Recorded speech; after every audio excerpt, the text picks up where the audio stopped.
Hello बच्चों, welcome to all Doon Indian defence academy Dehradun. बच्चों, आज मैं आप लोगों के लिए लाया हूं बेहतरीन एनडीए के प्रीवियस ईयर के क्वेश्चन और आने वाले जो एग्जाम में पूछे जाने वाले क्वेश्चन। आज हम स्टार्ट करने वाले हैं 100 क्वेश्चन की एक सीरीज, जिसके माध्यम से हम बेहतरीन 100 क्वेश्चन सॉल्व करेंगे बच्चों। और इन क्वेश्चन की आने वाली जो प्रोबेबिलिटी है बहुत ही ज्यादा है। तो आज से हम सीखेंगे क्वेश्चन के साथ कॉन्सेप्ट को। एक क्वेश्चन से रिलेटेड हम देखेंगे बहुत सारे कॉन्सेप्ट, जिसके मदद से हम आने वाले क्वेश्चन को भी सॉल्व कर सकते हैं। तो आइए शुरू करते हैं आज का सेशन। आपके सामने रहा ये आज का पहला क्वेश्चन। सबसे पहले क्वेश्चन है बच्चा आप लोगों के सामने लिखा हुआ है, light year is the unit of. आपको लग रहा होगा सर ये तो बहुत ही आसान क्वेश्चन है, लेकिन बच्चा यूपीएससी हर बार लाइट ईयर या डिस्टेंस को मेजरमेंट करने की यूनिट से एक क्वेश्चन जरूर देता है। तो सभी लोग जानते होंगे, हाँ बिल्कुल आप लोगों ने सही सोचा, लाइट ईयर बेटा डिस्टेंस का यूनिट है। लाइट ईयर किसका यूनिट है? डिस्टेंस का यूनिट है। जैसे कि हमने बात की थी कि हम एक क्वेश्चन से देखेंगे बहुत सारे क्वेश्चन। सबसे पहले हम देखेंगे लार्ज डिस्टेंस को मेजरमेंट करने के लिए बेटा 3 यूनिट आपकी इस्तेमाल होती है। एक होती है पारसेक, एक होती है लाइट ईयर और एक होती है astronomical unit. Very very important. फिर से लार्ज डिस्टेंस को मेजरमेंट करने के लिए 3 यूनिट इस्तेमाल की जाती है। सबसे पहले है पारसेक, फिर है लाइट ईयर और फिर है एस्ट्रोनॉमिकल यूनिट। आप इसे इसी सीरीज में याद रखेंगे क्योंकि सबसे बड़ा जो यूनिट है वो है बच्चा पारसेक, फिर है आपका लाइट ईयर और फिर है आपका एस्ट्रोनॉमिकल यूनिट। ये तीनों यूनिट आपको याद रखनी है बच्चा। लार्ज डिस्टेंस को अगर मेजरमेंट करना है तो इन 3 चीजों से हम कर सकते हैं, ठीक है ना। तो आपसे कई बार इसे घुमा के पूछ सकता है, स्टेटमेंट वाइज क्वेश्चन को फ्रेम कर सकता है, या बोल देगा बताओ इन तीनों में से सबसे बड़ा यूनिट किसका है। तो आप ऐसे सीख सकते हैं, ठीक है ना। ऐसे अगर आप देखेंगे स्मॉलेस्ट यूनिट, जैसे आपसे पूछा जा सकता है कि बताइए एंगस्ट्रम किसका यूनिट है। एंगस्ट्रम किसका यूनिट है, तो डेफिनेटली आप समझ जाएंगे एंगस्ट्रम बेटा ही लेंथ का यूनिट है। वेवलेंथ को जो मेजरमेंट किया जाता है वो एंगस्ट्रम में किया जाता है, जिसका मतलब होता है 10⁻⁻10 मीटर। क्लियर हुई बात। ऐसे आपसे पूछ सकता है कि न्यूक्लियस का साइज कितना होता है डिस्टेंस में, तो न्यूक्लियस का साइज होता है बच्चा 1 फर्मी। न्यूक्लियस का साइज होता है 1 फर्मी, जिसका मतलब हुआ 10⁻15 मीटर। कभी कभी एग्जाम आपसे पूछेगा एक्सरे यूनिट। एक्सरे यूनिट, कभी कभी आपकी बोन्स फ्रैक्चर हो जाती होंगी या होती हैं किसी की भी, तो एक्सरे कराया जाता है क्या एक्सरे यूनिट? एक्सरे यूनिट है बेटा 10⁻13 मीटर। मेन इंपॉर्टेंट बात है parsec, light year and astronomical unit. बढ़ते हैं दूसरे क्वेश्चन की तरफ। आपके सामने कई बार क्वेश्चन फ्रेम किया जाएगा अलग अलग तरीके से और उस क्वेश्चन की मदद से आपसे फंसाने की कोशिश की जाएगी। दूसरा क्वेश्चन है बच्चा आपके लिए, इन pressure cooker pressure applied is. फिर से आपसे पूछा गया है, देखिए पहला ऑप्शन ही आपके सामने रखा है जानबूझ के ताकि बच्चा गलती कर सके। पहला क्वेश्चन रखा 1 एटीएम। बहुत सारे बच्चे सोचेंगे प्रेशर कुकर में जो प्रेशर होगा वो 1 एटीएम होगा। ऐसा नहीं है बच्चा। अगर 1 एटीएम प्रेशर कुकर में प्रेशर होता तो फिर प्रेशर कुकर की जरूरत ही ना होती। ध्यान रखेंगे 1 एटीएम का मतलब हुआ एटमॉस्फेरिक प्रेशर की बात कर रहा है, जिसकी वैल्यू कितनी होती है 1.013 इंटू 10⁵ न्यूटन पर मीटर स्क्वायर। ठीक है।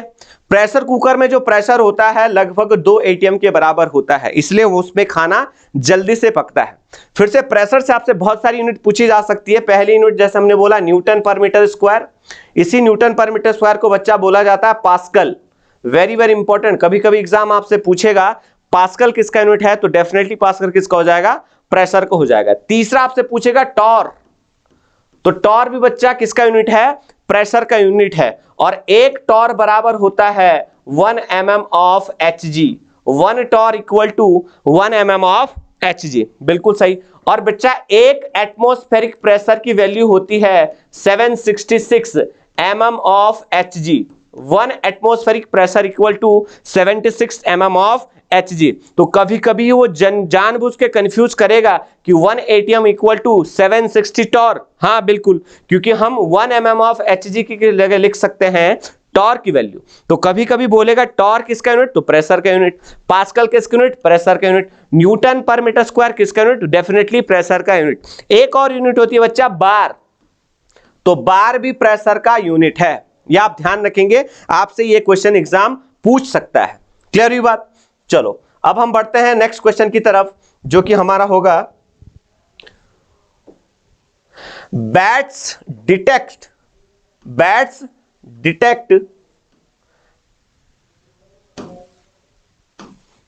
Detects the obstacle in their path by receiving the reflected. बोला गया जो चमगादड़ है, जिन बच्चों को इंग्लिश में थोड़ी सी दिक्कत हो रही है, बोला गया जो चमगादड़ है वो अपने रास्ते में जो ऑब्स्टेकल उसे कैसे आइडेंटिफाई करता है। आपके सामने पहला ऑप्शन है इंफ्रासोनिक वेव, दूसरा बेटा रेडियो वेव, तीसरा इलेक्ट्रोमैग्नेटिक वेव और चौथा है अल्ट्रासोनिक वेव। तो सभी लोग जानते हैं इस बात को कि जो बैट है बेटा वो अपना जो ऑब्स्टेकल डिटेक्ट करता है वो करता है अल्ट्रासोनिक वेव के माध्यम से।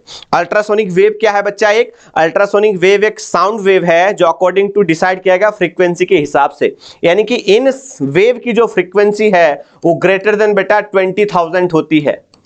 अल्ट्रासोनिक वेव की फ्रीक्वेंसी ग्रेटर देन 20,000 होती है। इंफ्रासोनिक वेव की फ्रीक्वेंसी बेटा लेस देन 20 हर्ट्ज होती है।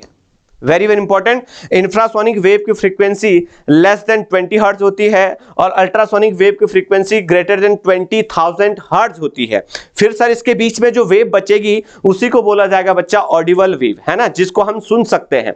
इसको जनरली बैट्स आपका डिटेक्ट कर सकता है। इंफ्रासोनिक वेव में आपने जनरली देखा होगा जो भूकंप की तरंगें आती हैं, अर्थक्वेक वेव आती हैं, वो जनरली जिनकी उनकी फ्रीक्वेंसी होती है उनको बोला जाता है इंफ्रासोनिक वेव। बाकी की जो दो वेव बची हैं, रेडियो वेव और इलेक्ट्रोमैग्नेटिक वेव, दोनों टाइप की वेव बेटा आपकी कहलाती हैं EMW, इलेक्ट्रोमैग्नेटिक वेव।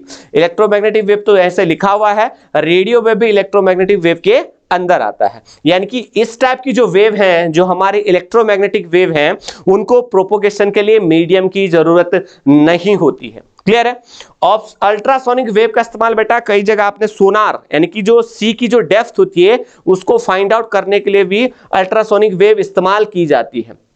आपका जो अल्ट्रासाउंड होता है, यानी कि जो अल्ट्रासोनोग्राफी, कभी कभी एग्जाम में क्वेश्चन पूछ सकता है कि अल्ट्रासोनोग्राफी में जिस वेव का इस्तेमाल किया जाता है वो वेव भी बेटा कौन सी है? अल्ट्रासोनिक वेव है। तो हमने देखा 4 ऑप्शन की मदद से लगभग हमने 4 क्वेश्चन भी सॉल्व किए हैं। ठीक है, बढ़ते हैं अपने नेक्स्ट क्वेश्चन की तरफ, जो हमारा नेक्स्ट क्वेश्चन होगा the minimum distance, very very important, sound से लेकर रिलेटेड प्रॉब्लम है। The minimum distance between the source and the reflector so that an echo is heard is approximately equal to. बोला गया है कि जो एको है वो किसकी मदद से, सबसे पहले तो देखिए एको होता क्या है, दूसरा कि अगर आपको एको सुनना है तो मिनिमम जहां से सोर्स और जहां से आवाज रिफ्लेक्ट होकर वापस आ रही है उनके बीच की डिस्टेंस कितनी होनी चाहिए। तो बेटा एको एक रिफ्लेक्शन ऑफ साउंड का फिनोमिना है। जब आप कहीं आपने सुना होगा, आप बोलते होंगे तो आप उसको रिटर्न में आप आवाज दोबारा सुनते हैं, तो वही फिनोमिना कहलाता है एको। अगर जहां से आप बोल रहे हैं और जो सरफेस जहां से आवाज को वापस आना है, साउंड को रिफ्लेक्ट होकर आना है, उनके बीच का डिस्टेंस बच्चा अगर 17 मीटर हुआ, कितना हुआ? 17 मीटर हुआ, तभी आपको एको सुनाई देगा। जाहिर सी बात है, मैं समझ सकता हूं आपके दिमाग में क्या क्वेश्चन चल रहा। सर अगर डिस्टेंस 17 मीटर से कम हुई, बेटा अगर डिस्टेंस 17 मीटर से कम हुई, if distance less than 17 metre, तो जो फिनोमिना होगा उसको बोला जाएगा रिवर्बरेशन। तो जो फिनोमिना होगा बेटा उसको बोला जाएगा रिवर्बरेशन। रिवर्बरेशन का मतलब होता है मल्टीपल रिफ्लेक्शन ऑफ साउंड। इस फिनोमिना में आपको आवाज सही से क्लियर सुनाई नहीं देगी, बट एको में आपको आवाज अच्छे से सुनाई देगी। क्लियर हुआ यहां तक की कॉन्सेप्ट? ठीक है जी, अब पढ़ते हैं अपने नेक्स्ट क्वेश्चन की तरफ। हमारा जो नेक्स्ट क्वेश्चन होगा बच्चा, which is based on also sound, लिखा है when sound travel through air the air particle. बहुत अच्छा क्वेश्चन है, एग्जाम आपसे पूछ सकता है कि अगर साउंड वेव बेटा एयर में ट्रेवल कर रही है तो बताइए जो एयर के पार्टिकल हैं वो किस डायरेक्शन में वाइब्रेट करेंगे। सबसे पहले हम जानते हैं वेव होती क्या है। वेव क्या करती है बेटा? एनर्जी को कन्वे करती है, एनर्जी को ट्रांसफर करती है, लेकिन पार्टिकल अपनी जगह वाइब्रेट करता है। वेरी वेरी इंपॉर्टेंट, ध्यान से सुने, वेव क्या है? वेव एनर्जी को ट्रांसफर करती है और जो पार्टिकल है मीडियम के वो अपने जगह वाइब्रेट करते हैं। अब सर वाइब्रेशन भी दो प्रकार का है। एक तो सर वाइब्रेशन होगा perpendicular in the propagation of wave, wave ऐसे जा रही है आपकी तरफ और पार्टिकल ऐसे वाइब्रेट कर रहा है, इसे कहते हैं ट्रांसवर्स वाइब्रेशन। अगर जिस डायरेक्शन में वेव जा रही हो बच्चा और पार्टिकल भी उसी डायरेक्शन में वाइब्रेट करे तो इस टाइप की वेव को बोला जाता है लॉन्गी वेव, यानी कि लॉन्गिट्यूडनली वेव। तो साउंड वेव एक लॉन्गिट्यूडनली वेव है। अब आप समझ गए होंगे कि पार्टिकल वेव की डायरेक्शन में क्या करेगा, वाइब्रेट करेगा। तो इस प्रकार से आपका जो पहला ऑप्शन है vibrate along the direction of wave propagation, ये बिल्कुल आपका सही हो जाएगा, ठीक है ना। एक बार और आपको बता दूं बच्चा, जब भी आपके पास ए ऑप्शन आए तो जब तभी आप ए ऑप्शन को क्लिक करें जब आप श्योर हैं कि हां ये बिल्कुल सही हो सकता है। नहीं तो examiner her bar A option उसी को रखता है जो जनरली गलत होता है। क्लियर है। बढ़ते हैं अपने नेक्स्ट क्वेश्चन की तरफ। हमारा नेक्स्ट क्वेश्चन है sound wave do not through, इसका मतलब हुआ साउंड वेव कहां से नहीं जा सकती। फिर से बेटा, साउंड वेव एक मैकेनिकल वेव है। साउंड वेव एक मैकेनिकल वेव है और मैकेनिकल वेव में भी उसका टाइप है लॉन्गी वेव। लॉन्गी का मतलब हुआ लॉन्गिट्यूडनली वेव, और लॉन्गिट्यूडनली वेव यानी कि मैकेनिकल वेव वो वेव है बेटा जिनको प्रोपोगेशन के लिए मीडियम की जरूरत है। जैसे पानी में जा सकती है क्योंकि पानी क्या है, मीडियम है। एयर में जा सकती क्योंकि एयर क्या है, मीडियम है। सॉलिड में जा सकती क्योंकि सॉलिड क्या है, मीडियम है। बट वैक्यूम में नहीं जा सकती क्योंकि वैक्यूम का मतलब ही होता है बेटा निर्वात, जहां पे वायु भी नहीं है, यानी कि साउंड वेव वैक्यूम में ट्रेवल नहीं कर सकती। Very very important. तो सर साउंड वेव अगर वैक्यूम में ट्रेवल नहीं कर सकती तो वैक्यूम में क्या ट्रेवल करेगा? जी बिल्कुल, वैक्यूम में बेटा जो ट्रेवल करती हैं उन वेव को बोला जाता है इलेक्ट्रोमैग्नेटिक वेव। ये विशेषकर 7 प्रकार की होती हैं। अगर आपने हमारा EMW वाला ट्रिक नहीं देखा है दून आइडिया की YouTube चैनल पर तो आप जरूर देखें, जहां पे हमने आपको बता रखा है कि 7 प्रकार की इलेक्ट्रोमैग्नेटिक वेव होती हैं और उनको कैसे विद इन 10 सेकंड में याद करना है। अभी आपको थोड़ा सा बता दें, गाड़ी XUV इन माई रेंज, बिल्कुल अगर आपको याद आया तो बिल्कुल आप दून आइडिया के YouTube चैनल पे आप हमारी ये वाली ट्रिक जरूर देखें, ठीक है बच्चा। बढ़ते हैं अपने नेक्स्ट क्वेश्चन की तरफ। ये क्वेश्चन फिर से आपके लिए लाया गया है साउंड से रिलेटेड। जब हमने दूसरा क्वेश्चन सॉल्व किया था, तीसरा, तो उसमें हमने बात की थी बेटा कि जो ऑडिबल साउंड है उसकी फ्रीक्वेंसी कितनी हो सकती है। अब देखो एग्जाम ने कैसे क्वेश्चन को अलग तरीके से फ्रेम किया है। बोला है the frequency which is not audible to the human ear, यानी कि व्यक्ति को, ह्यूमन को नॉर्मली किस रेंज की फ्रीक्वेंसी का आवाज नहीं सुनाई देगा। तो हमने बेटा रेंज बोली थी 20 हर्ट्ज से लेके 20,000 हर्ट्ज तक। इनके बीच अगर आपकी साउंड है तो आपको सुनाई देगी, और इसके बीच अगर साउंड नहीं है बेटा, चाहे इससे कम हो चाहे 20,000 से ज्यादा हो, तो आपको साउंड बिल्कुल नहीं सुनाई देगी। अब देखो 50 हर्ट्ज इसके बीच में बिल्कुल है सर, 500 हर्ट्ज इसके बीच में बिल्कुल है सर, 5000 हर्ट्ज है बिल्कुल, लेकिन 50,000 जो हर्ट्ज है बेटा which is greater than 20,000 hertz, it means ये वाली जो वेव है उसे हम नहीं सुन पाएंगे। तो आपका करेक्ट आंसर हो जाएगा डी ऑप्शन। फिर से बता दे रहा हूं, अकॉर्डिंग टू फ्रीक्वेंसी 3 प्रकार से साउंड को कैटेगराइज किया गया। सबसे पहले बेटा इंफ्रासोनिक, जिन वेव की फ्रीक्वेंसी लेस देन 20 हर्ट्ज होगी उन्हें बोला जाएगा इंफ्रासोनिक। जिन वेव की फ्रीक्वेंसी 20 से 20,000 हर्ट्ज होगी उन्हें बोला जाएगा ऑडिबल, और ग्रेटर देन 20,000 उन्हें बोला जाएगा अल्ट्रासोनिक। बिल्कुल सही समझे आप लोग, बिल्कुल बेटा जिन्हें ये पता नहीं था वो बिल्कुल नोट करें इसको। अब नेक्स्ट क्वेश्चन है आपके सामने, which of the following will remain unchanged when a sound wave travel in air or in a water। बहुत अच्छा क्वेश्चन है। बोला गया इनमें से कौन सा पैरामीटर चेंज नहीं होगा जब साउंड वेव बेटा एयर से वाटर में जाएगी। बिल्कुल आप ध्यान से सुने, आपको छोटी सी बात बता रहे हैं, जब भी बेटा कोई भी वेव, अगर लाइट वेव, फिर से बोलते हैं, अगर लाइट रे रिफ्लेक्ट कर रही है, अगर कोई लाइट रे परावर्तक सतह से टकरा के जा रही है, यानी कि परावर्तन का नियम शो कर रही है बेटा, तो ना तो लाइट की वेलोसिटी चेंज होगी, ना तो लाइट की वेलोसिटी चेंज होगी, ना तो लाइट की वेवलेंथ चेंज होगी, ना तो लाइट की वेवलेंथ चेंज होगी। बट ध्यान रखेंगे बेटा रिफ्लेक्शन के केस में फ्रीक्वेंसी भी चेंज नहीं होगी। वेरी वेरी इंपॉर्टेंट, ध्यान देंगे, जब रिफ्लेक्शन होगा तो फ्रीक्वेंसी नहीं चेंज होगी।